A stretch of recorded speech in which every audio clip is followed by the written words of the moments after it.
It was a warm summer morning in Melbourne, Australia. Sunday, February 13th, 2005. While most people were making plans for Valentine's Day, the city's attention was focused on something far more serious: a missing woman. Her face had become familiar across news broadcasts. Her name was Maria Korp, and she'd been gone for 4 days. That morning, a park caretaker made his way to work at King's Domain, along Dallas Brooks Drive.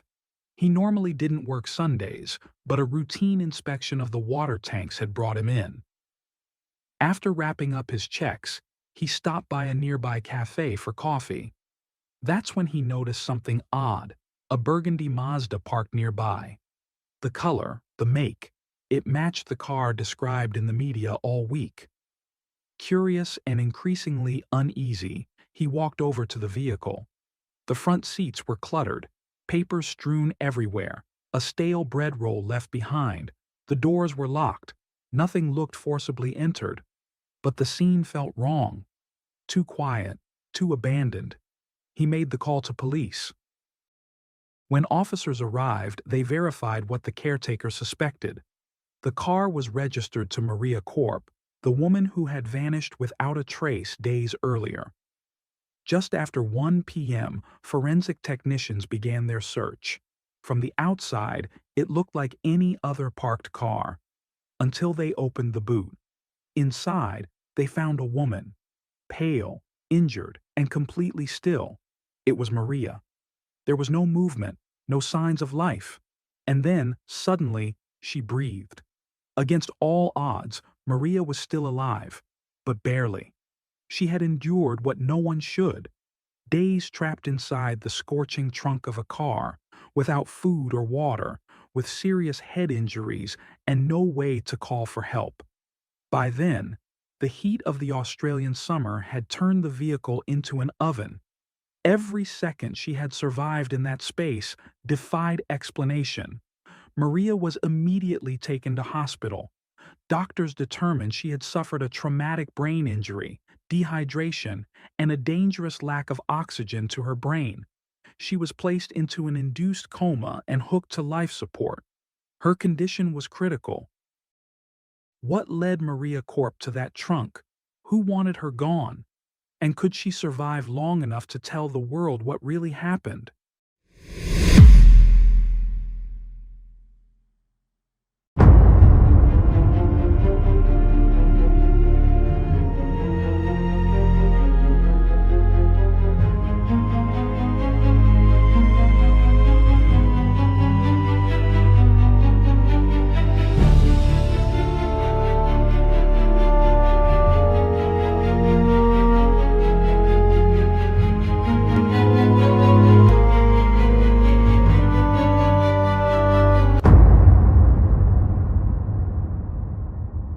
If you're a fan of true crime and criminal investigations, you won't want to miss our new book, The Ultimate Book of Serial Killers: 180 Files of the World's Most Notorious Murderers, now available on Amazon. You can also purchase the PDF version directly from our website for instant download. You'll find the link in the video description and in a pinned comment. Now, let's dive into today's case.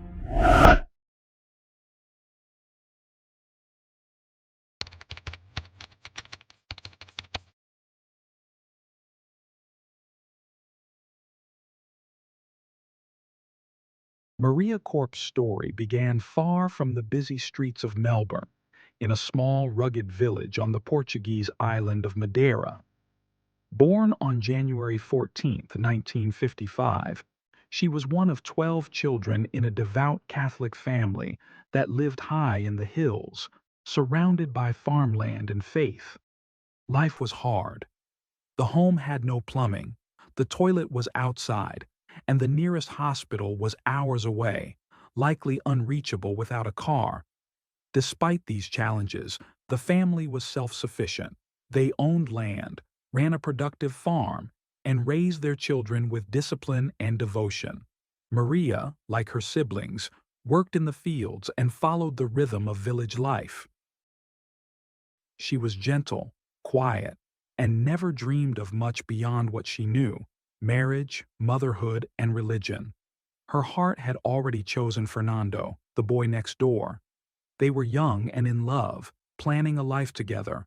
Her family approved, his did not. Then tragedy struck. Fernando was sent away for military service and never came back. He died before turning 20. The grief changed Maria. She often said she would never love anyone as deeply again. But her parents had other plans. They arranged a marriage for her with Manuel de Guay, and at 19, Maria married a man she barely knew. The couple soon left Madeira in search of a better life. In 1975, they immigrated to Australia, settling in the suburbs of Melbourne. They both found work in a local factory. Maria adapted quickly. She learned English, adjusted to the culture, and found her footing in this unfamiliar land. Her husband, on the other hand, never settled. He disliked their new life and longed to return home, but Maria refused. Australia was their future. In 1978, they welcomed their daughter Laura. The couple bought a modest home and lived simply.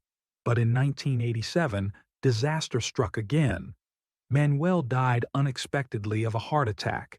He wasn't even 40. Maria, only 32, became a widow and a single mother overnight. With no time to mourn, she went back to work to provide for her daughter. She kept going, step by step, day after day. Somehow, she endured. Eventually, life brought her a second chance at love. While working in a tire factory, she met Joseph Korp. He was 3 years younger, Australian-born, and full of charisma. He made her laugh again. But there was a problem. Joseph was already married with children. And yet, he pursued Maria with determination. She was religious and principled, but loneliness and hope slowly eroded her resistance. Joseph promised he would leave his wife, and he did. His decision shocked his family.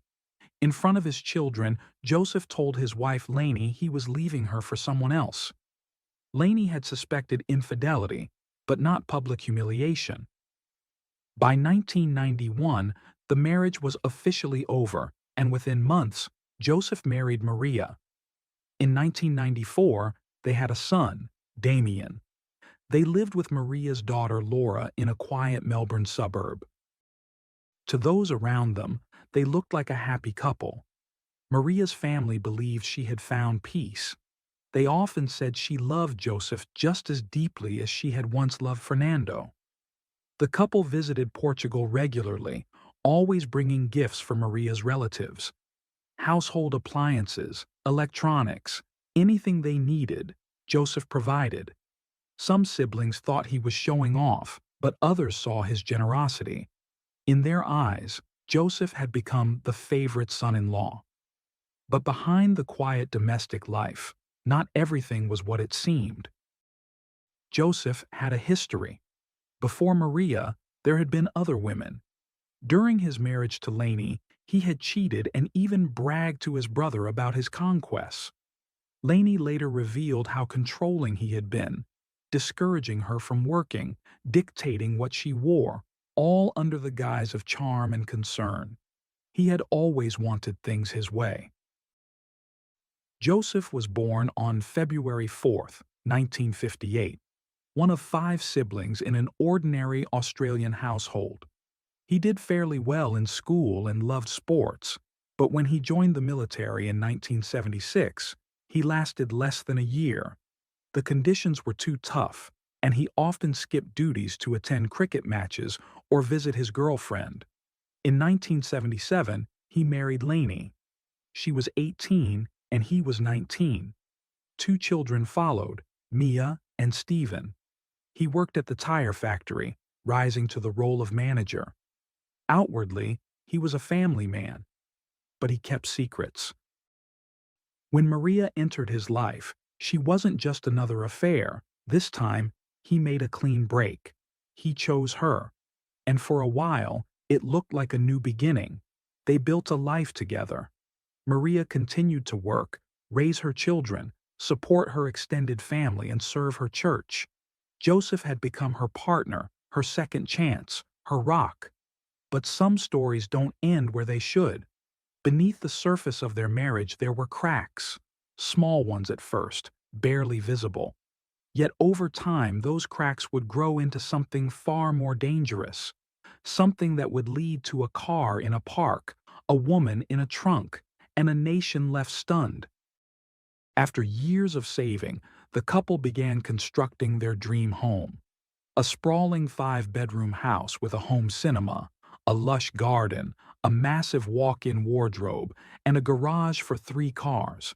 It was everything Maria had never imagined possible, and everything she now had.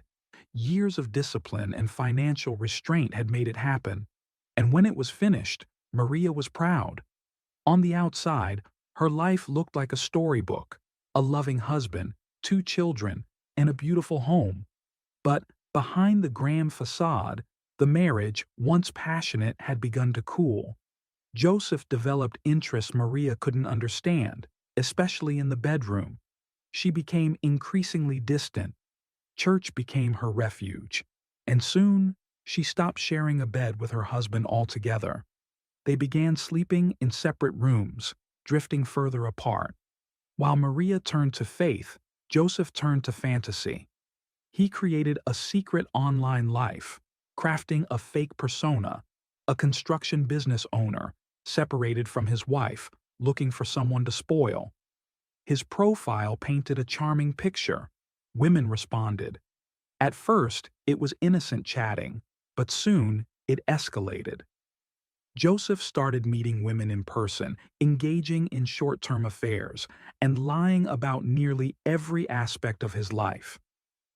As his online escapades grew, his time at home shrank. Maria noticed. In September 2003, she confided in her daughter Laura, now an adult, that she suspected Joseph was cheating.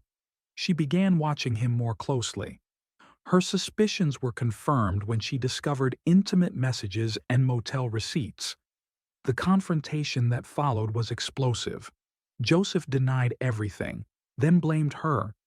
He accused Maria of being distant, always praying, always on the phone with her sisters. Maria was furious. She briefly considered divorce but hesitated. Her faith opposed it. Instead, she chose to fight for the marriage. Determined to win her husband back, Maria changed herself.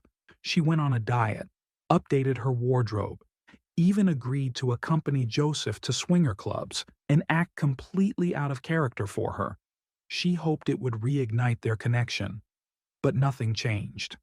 Joseph continued his affairs. He stayed out late. The lies never stopped. By early 2005, Maria had reached her limit. She threatened to leave. She changed the locks. She threw him out. This time, Joseph took her seriously.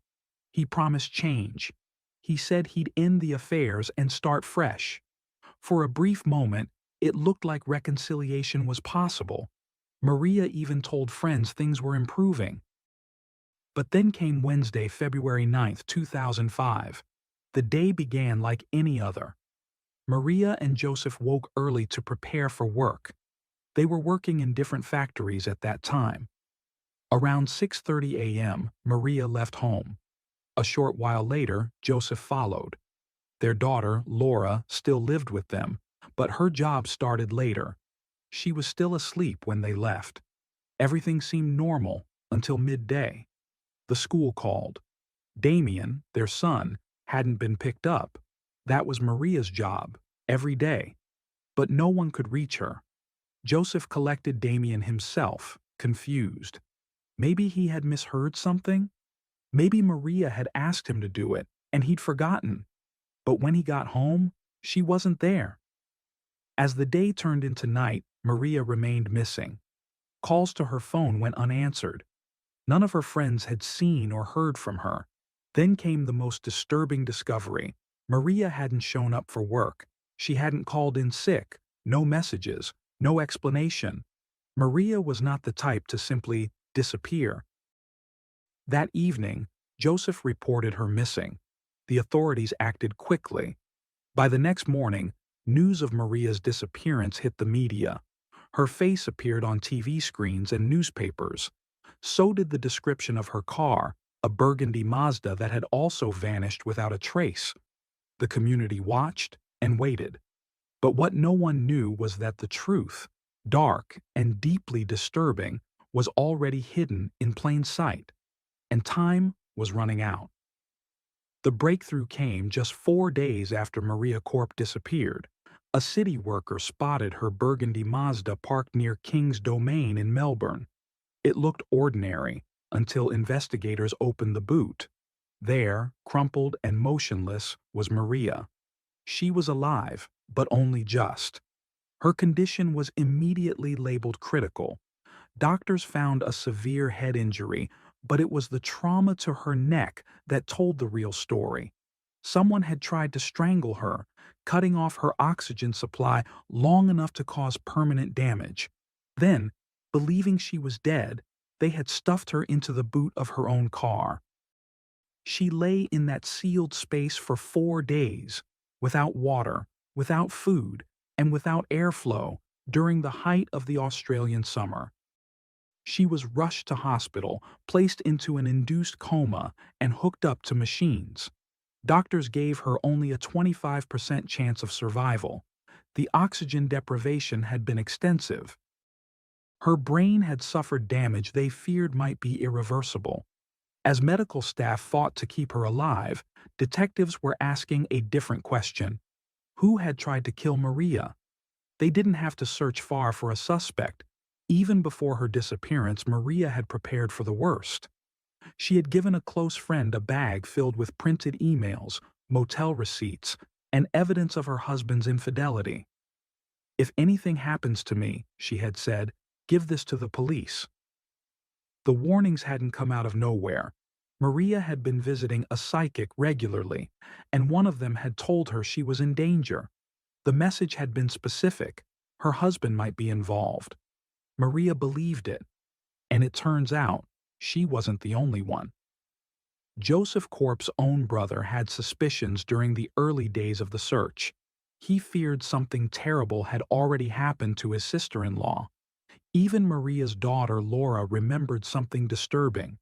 On the night Maria was attacked, February 9th, Laura had been home. She woke suddenly in the middle of the night and thought she heard her mother scream. When she went downstairs, Joseph was there, calm, smiling. He told her Maria had had a bad dream. Laura, unsure, went back to bed. Only later would she question whether that scream had been the moment her mother's life was nearly taken. Still, Joseph had an airtight alibi. He had been at work the entire day, confirmed by his colleagues. He picked up his son from school. He appeared genuinely worried when Maria didn't come home. From a distance, there were no gaps in his timeline, but the police weren't convinced. Joseph may not have attacked Maria himself, but that didn't mean he hadn't arranged it. Soon, investigators discovered someone else, a woman named Tanya Herman. The story of Tanya Herman began in 1966. Born into a traditional working-class Catholic family, she was one of 4 children. Her early life was unremarkable. She was sporty, sociable, and dreamed of weddings and love stories. In 1987, she married at the age of 21, but her husband turned out to be abusive. That marriage fell apart. Her next relationship ended in betrayal, but gave her a daughter. She raised the child alone. Tanya did everything she could to make ends meet. She took on office jobs, worked early shifts, and later moved to Melbourne to start over. At one point, she even worked as a waitress at a club where she met Paul Herman, a sailor. They married and had a daughter named Taylor, but once again, the relationship didn't last. By 2002, Tanya was single, raising 2 children, and struggling. She started babysitting neighborhood kids to earn money. That job ended in scandal when multiple parents accused her of locking children in a room. One child even broke a leg. The accusations forced her out of work, and by then, her relationship with her teenage daughter had deteriorated. At just 13, The girl went to live with her father. Tanya was isolated. Financially and emotionally drained, she found herself drifting toward online chat rooms. In late 2003, she met a man who introduced himself as a separated business owner named Joe. He said he had 2 kids and was looking for a fresh start. In reality, Joe was Joseph Korp, still married, and still living with Maria. Their first real-life meeting took place in February 2004, and the chemistry was instant. Tanya was smitten. Joseph said all the right things, and he always made time for her. He claimed he was in the final stages of divorce. She believed him. By late 2004, they had even rented a house together, just minutes away from the one Joseph shared with Maria and his children. Tanya had no idea. Joseph went so far as to furnish their love nest with furniture that matched his marital home. He even enrolled Tanya's daughter in the same school that his own son attended. It was a chilling detail, one that would only come to light much later. Despite everything, Joseph never moved in with Tanya full-time. His excuses were always convenient. He was handling paperwork, trying to finalize the custody agreement, or waiting for the right moment. Eventually, Tanya began to suspect something. His stories didn't add up. His presence became less consistent. His lies, though practiced, began to unravel. When Joseph finally told Tanya the truth, that he was still married and that his situation wasn't anything like he had claimed, she was furious. But fury faded quickly. Tanya was deeply in love, and that love overpowered her anger. She chose to forgive him, but forgiveness turned into obsession. Tanya began following Maria. She watched her at the school gates, memorizing her routines. By the end of 2004, Joseph was making secret plans to start a new life with his mistress, all while continuing to live with his wife. His family knew about Tanya, and shockingly, some of them approved. They'd never liked Maria, possibly because their relationship had begun with infidelity. To them, Tanya was a fresh start. In December of that year, Joseph told a friend he was in a new relationship and that his marriage was over. But Maria had no idea. She still believed they were working things out. What Joseph didn't say was that divorcing Maria meant splitting everything: the house, the assets, the dream life they had spent years building. When police questioned Joseph after Maria's disappearance, he admitted to the affair. But his alibi was solid. Tanya, on the other hand, had none. Detectives turned their attention to her. They found it odd that on the very morning Maria vanished, Tanya had taken her daughter to school unusually late. They brought her in for questioning and searched her home. In the back of her wardrobe, they found a pair of sports shoes stained with red marks. Those stains were blood, and they matched Maria Korp's DNA. More DNA evidence was discovered in the Korp family garage, strongly suggesting the attack had taken place there as Maria walked to her car. Investigators believed Tanya had ambushed her, possibly with Joseph's help. Once Maria was unconscious, they placed her in the trunk of her own vehicle. Tanya then drove the car away while Joseph went to work, continuing his day as if nothing had happened. Tanya's initial story didn't hold up. She claimed her daughter had simply slept in that morning, and that was why she'd been late. But during her interview, detectives noticed how nervous she was, how she couldn't stop talking about Joseph. Her tone was affectionate, almost dreamy. It became clear Tanya would do anything for this man. Police believe both Joseph and Tanya were responsible. They had motive, opportunity, and now evidence. But Joseph denied everything. He insisted he was trying to end the affair. With no direct proof of his involvement, detectives tried a different tactic. They reached out to Tanya's brother. He agreed to wear a wire. The plan worked. In a recorded conversation, Tanya admitted everything. She said Joseph had no intention of leaving his wife because he didn't want to lose his wealth. He told her Maria was the only thing standing in the way of their happiness. He couldn't be the one to make her disappear. It would be too obvious. But Tanya could, and she agreed. She believed no one would come looking for Maria. She believed love justified it all. Based on the recording, both Tanya and Joseph were arrested on February 16, 2005. Tanya confessed immediately. Joseph did not. He blamed Tanya for everything, claiming she was jealous and had acted alone. Tanya pleaded guilty to causing grievous bodily harm. There was no trial. She was sentenced to 12 years in prison. At the time, Maria was still in a coma. Months passed. Maria never regained consciousness. Joseph, meanwhile, was released on bail. On June 9th, he filed a formal request to visit his wife in hospital. The request was granted, but her condition was not improving. On July 26th, doctors declared that continuing life support would be futile. They recommended ending it. The decision triggered a wave of controversy. Protests erupted outside the hospital. Maria's family was devastated and publicly opposed the move. But the medical recommendation stood. On August 5, 2005, almost 6 months after the attack, Maria Korp died.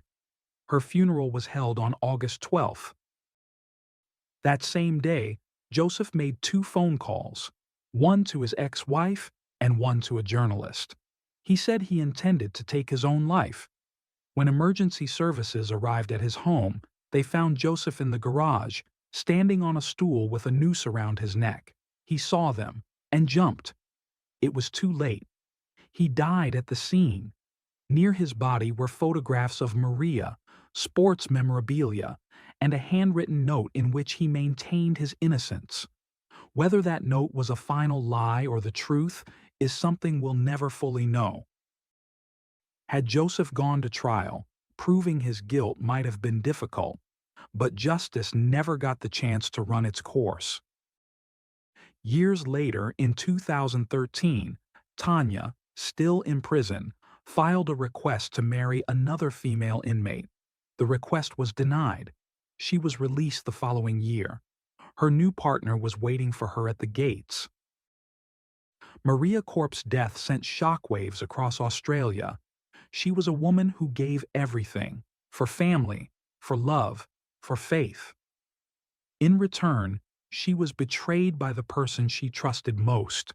Her death was not just a crime, it was a tragedy born of obsession, selfishness, and deceit. Though one of her attackers served time and the other escaped accountability through suicide, the one who paid the highest price was Maria. Her voice was stolen, her future erased, and her story, a permanent scar on the pages of Australia's darkest true crime cases. What do you think? Was Joseph Korp guilty beyond doubt? Tell us in the comments, and don't forget to subscribe for more stories that uncover the truth behind the headlines.